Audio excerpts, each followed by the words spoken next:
Hi guys! So ito na nga, sasagutin ko na yung dahilan kung bakit nandito ako sa Maynila. So galing ako ng Office of the Representative. Ayun, galing ako ng Krami for the report kasi meron akong ito ay hindi something na maka-proud of itong nangyari. But this is going to be a lesson learned and a reminder na rin or babala na rin dun sa mga kapwa ko na nag-promote ng sugal until now. Pero ako hindi na ako nag-promote ng sugal simula nung March, April, May, June. Wala na ako. So, pero nagpunta pa rin ako because meron akong na-receive from saan ngayon galing, coach? Basta meron akong na-receive na letter or notice, ang tawag nito papel, and kailangan ko mag-report sa station para sa court.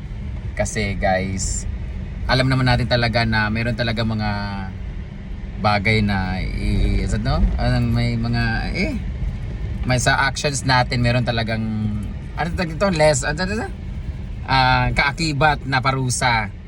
So may consequences talaga na mangyayari sa mga actions natin, and this is one of my consequences sa pag-promote ng sugal. But alam niyo naman na matagal na ako din nagpo-promote. So good luck sa lahat ng mga, kaya sabi ko babala or reminder to sa lahat ng mga friends natin dyan or sa lahat ng mga content creator na nagpo-promote pa rin ng sugal. So isa ako sa nagpapatunay na meron talagang ginagawa ang ahensya ng gobyerno para doon sa mga gumagawa ng pagpo-promote ng illegal. So antayin nyo na lang yun sa inyo kasi darating na rin yung sa inyo. So parating na yung sa inyo na traffic lang, but I'm sure one of these days maka-receive na rin kayo at kayo naman mag-report sa Krami. So yun lang. This is not something na maka-proud, pero I hope may lesson na nakuha. Alam naman natin yun. So, but at least ako, matagal na akong tumigil. So, yun. So sa lahat ng mga friend ko dyan, friend! Kayo naman ang pumunta dito at mag-report. So yun lang, sa mga nagtatanong bakit napunta ako Manila, yun ang rason. Napunta talaga ako dito kasi may kailangan kong linisin yung pangalan ko. But since nakikipag-negotiate lang, pero walang kailangan i-negotiate, kailangan mo talagang harapin yung pinasa sa'yo. Hindi naman siya kaso, but basta hindi ko alam anong tawag doon. So yun lang, bye bye, good luck sa inyong lahat dyan. Bye. So guys, marami nagtatanong bakit ako lang daw yung na-report, ako lang daw yung pinapunta sa ganito, ganyan, ako lang daw yung isa dami namin nagpo-promote ng sugal. Yun din yung una kong tanong, bakit ako lang ba? So tinanong ko rin yan, pero hindi naman daw ako lang. So good luck na lang talaga sa iba, pero syempre at least kahit paano maaga pa lang, di ba? Ako kailangan ko lang talagang mag-report ka agad-agad kasi may Dubai ako this next month, kasi may Dubai ako. So kailangan kong mag-negotiate agad-agad or harapin agad-agad yung responsibilidad ko kasi conflict sa schedule ko. So sa mga nagsabi naman, nagbabanggit dyan bakit yung iba patuloy na nagpo-promote, yung iba kasi license sila, under Pagcor sila na license talaga yung platform na pinopromote nila ng mga sugal-sugal na yan. Pero yung iba na hindi license, na wala na ako doon kung bakit hindi sila na pero hindi lang naman ako. So sure ko on process na rin sa kanila, traffic nga lang. So, sa mga nagsabi dyan na bakit ikaw lang, di ba 1 month lang ako actually 2 weeks pa lang ako nag-promote, meron na kaagad call out sa akin, may nag-email na sa akin na Pagcor, meron na sa akin nakalagay na yung pangalan ko sa CICC na mga top 100 na nagpo-promote ng sugal. Top 2 pa 2 weeks pa lang ako noon ha. So after 1 month din ako nag-promote noon, wala na, totally wala na talaga. So nagulat na lang ako, meron akong notice. So at least ngayon hinarap ko siya, tapos patunay talaga na gumagalaw talaga yung ahensya ng gobyerno about dito sa mga illegal promotion ng illegal gambling. So sa mga nagsabi dyan bakit yung iba, hindi, kasi yung iba kasi talaga kagaya ng malalaking tao talaga under license Pagcor naman sila, Pagcor license naman sila, so walang problema. Yung iba naman namang illegal na mga nagpo-promote, illegal yung kanilang platforms, na magantay kayo kasi baka next in line na sila sa akin. So ako, at least ako clear na ako, kailangan ko lang talagang tapusin to lahat para wala na, kasi hindi naman ako nagpo-promote At may mga proof naman ako, at alam niyo naman yan na matagal na ako hindi nagpo-promote, di ba? So Yun lang, sana matapos na to and stress na ako kasi lilipad pa ako ng ano, Dubai, ginoo ko. Eto nga't nagpabulkanize ako ulit ng aking mukha at para hindi masayang ang aking pagpunta dito sa Maynila, bumisita muna ako sa Julayna Aesthetic dito sa may Santa Rosa, Laguna kasi nga na-stress ako dahil nga sa nangyari sa akin at meron ako mga inasikaso dito ng mga papers sa Manila. So nagpapamper ako ng aking sarili papunta ng Laguna sa Julayna. So ito na nga nangyari sa akin, ang aking baba ay hinabaan kasi nga napagawa na ako dati ng lips, napagawa na ako dati ng nose, wala namang nagbago. So napagawa na ako ng baba. So itong itsura ko galing ako niyan sa paglakad ng aking mga important na lakad dahil doon sa pagpo-promote ng sugal. So, dahil isa rin sa mga anti-stress ko ay itong paglalaro ng pickleball. So, dinala ko yung aking paddle kasi maglalaro din ako sa Apex Pickleball Hub sa may Calamba, Laguna kasi malapit lang talaga siya. So, ito nga pala yung outfit ko. Grabe yung pagod ko na yan. It's been a long day without you, my friend. Charot lang. So, dito na ngayon sa Unitown Center sa may Santa Rosa, Laguna.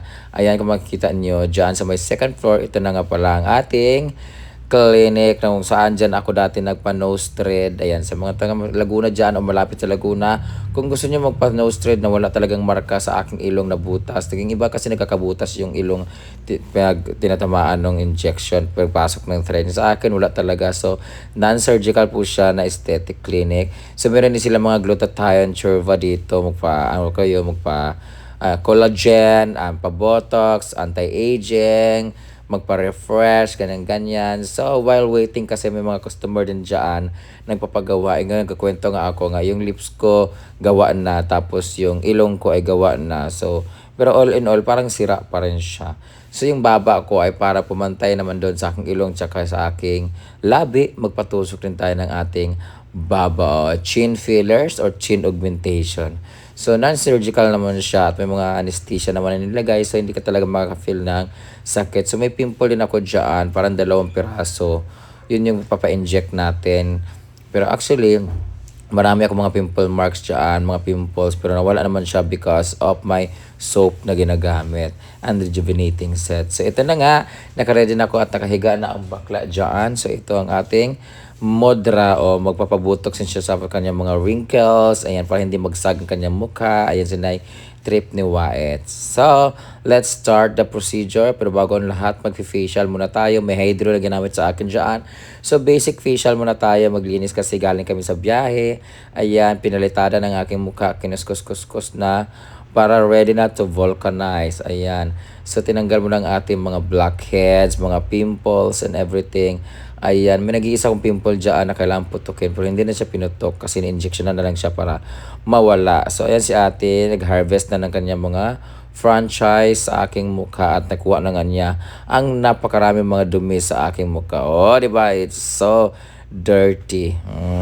Dirtiness is next to ugliness. Ito na nga at pinalitada na siya, finalized para matanggal pa rin yung mga whiteheads na hindi makuha-kuha doon sa pangtusok. So, ito na, kinahid-kahid na ni ate ng ating palita. 'Di ba? So, nanggigigil talaga si ate dyan kasi marami tayong mga spreketik sa mukha. Ayan, dandanin mo ate pagka lumabas yung tahi ng ilong ko. So, ito na nga, inano rin siya parang diamond pill or vacuum. Di ko maintindihan to. Parang siyang vacuum na umihigop, gumaganon-ganon sa mukha ko. So, inihigop nila yung mga excess baggage sa mukha ko. Pero parang diamond pill natin siya. Pasensya na kayo, hindi ko alam talaga yung mga ganito. Basta yan ang ginawa sa akin ng mga basic na mga facial. Ayan, after that, ay pinlansa man siya nitong malamig na ito para mag-close yung ating pores. Napakalamig niya sa mukha, guys. Para siyang, di mo maintindihan na parang kutsara na pinapahid sa mukha mo. Pero meron siyang something yan, para mag-close yung pores siguro. And after that, meron din silang ginawa sa akin na parang makati siya, na parang nangangagat siya na ano, pero hindi naman siya masakit. Para siyang laser. Gumaganon-ganon siya. Kung meron yung carbon laser, meron din siyang laser na hindi ko maintindihan. And after that, nilagyan na ako ng mask. Pero bago ang lahat, inano mo na, pinalitada mo niya ulit. Ayan, para gumanda-ganda mag-close yung ating joint pores sa ating mukha. And after that, nilagay na rin siya ng final touch na dressing. Nilagyan siya ng sandwich sa mukha. Hindi, nilagyan siya ng parang anesthesia yata yan siya dyan guys. Kasi nga, after nyan, parang i-RF yata ako. Lalagyan siya anesthesia yan siya guys, pampamanid ng ating mukha. Ibababad mo siya ng mga 3 hours para tumalab kasi makapal yung mukha. Char, depende sa kapal na mukha. Then after that, paglagay ng ating plastic, nilagyan siya ng plastic kasi take out po kasi binalot yung mukha ko ng plastic, diba? Then after that, talagyan na rin siya, natanggalin yung anesthesia, lalagyan siya nitong pampadulas kasi ultrasound yung mukha natin. Charot! Hindi siya ultrasound guys. Pampadulasin siya kasi dadaanan siya nitong yan, ginagawa na parang pang lifting. Para dyan sa mga medyo sag na yung mukha, medyo lumalaylay na yung mukha, para ganito ginagawa sa mga artista every 3 months guys. Ayan. Para mag-thick yung mukha. Ang tawag nito, parang basta hindi maging malambot at maglaylay yung mukha. Parang fine lines siya, di ba? Makikita niyo yung resulta yan guys. Grabe, ano yan siya. Parang pumitik-pitik siya guys na medyo may mainit na konti na parang may kurot-kurot sa mukha mo pero hindi siya masakit. Tolerable kasi may nilagay naman siya na anesthesia. So, medyo okay naman sa mukha yung Oh, di ba? Tingnan mo naman guys. Medyo inaangat na yung mga mukha mo, medyo sag-sag. Tapos, may emphasize yung mga cheekbone mo. Tingnan yung itsura ko. Medyo naging V-shape na siya. Di ba? Kita na yung dimple ko. Medyo, pati yung dimple ko, naapektuhan. Nangisay na rin yung dimple. So, hindi na siya lumalalim kasi nga, siya ng RF. After that, naglagay naman siya ng sa mukha ko. Mas, hindi ko maintindihan. Ayan. Di ba? Para yan siya para mag-moisturizer siguro pero ang labi ko paputok na putok. Dahil ginawa akong jabawokis dyan dahil hindi ko alam kung para saan to basta mag-facial kami mga ganyan-ganyan mga LED light. Tapos nilagyan na rin ng anesthesia ang aking baba kasi magpa-chin fillers tayo. So inumpisahan na nga paglagay ng inject sa ating pimples para hindi na siya lumaki at mawala na siya kaagad-agad magsasubside. So ito na inumpisahan ng ating chin fillers. Ayan.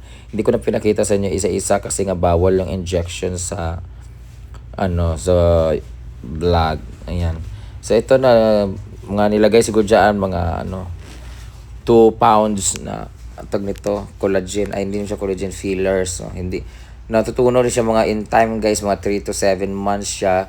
So ganyan yung itsura natin pag nag-inject. So nanggigigil si doc, kulang pa daw yung 2 gramo na fillers. So nilagyan niya ulit. Ayan, hanggang sa dumami ang ating baba, humaba-haba siya. Tapos ito na yung resulta, konti pa rin siya guys, pero naglagay pa rin si doc dyan guys.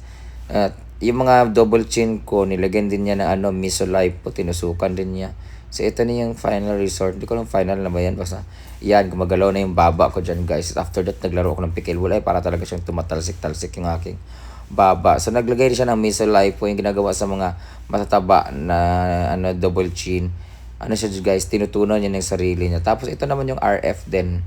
Hindi ko alam RF pa to. Ayan, para mag-close din yung mga pores dyan, yung mga na-open. Tapos, kailangan siyang tunawin yung mga para mag-spread. So, ayan, mga ganyan-ganyan. Ayan. Parang minamassage yung mga pinagtusukan. So, ito na yung baba ko at after ko finished product niya. Di ba? Ang ganda na mukha. Maganda ba guys? May nagbago ba? So, meron siyang maga-maga konti. Tapos, mamaga pa yan siya bukas kasi siya, 2 to 3 days yung healing process niyan. Then, matutunaw na siya. So, ito na. Final. Tapos na nga aking procedure. Kung last time dito ako sa July na aesthetic na kung saan pagawa ako ng hiko or thread and nagpa-chin fillers ako. Ngayon nagpa-retouch ako kasi gusto ko talaga mas mahaba yung chin ko. Di ba? Bayot! At nagpa-Misolife po din ako dito.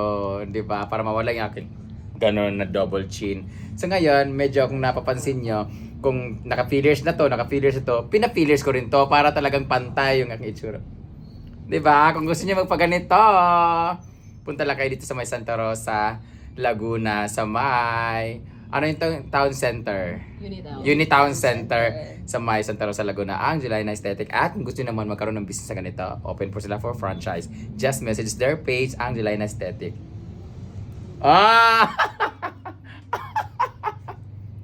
Bye!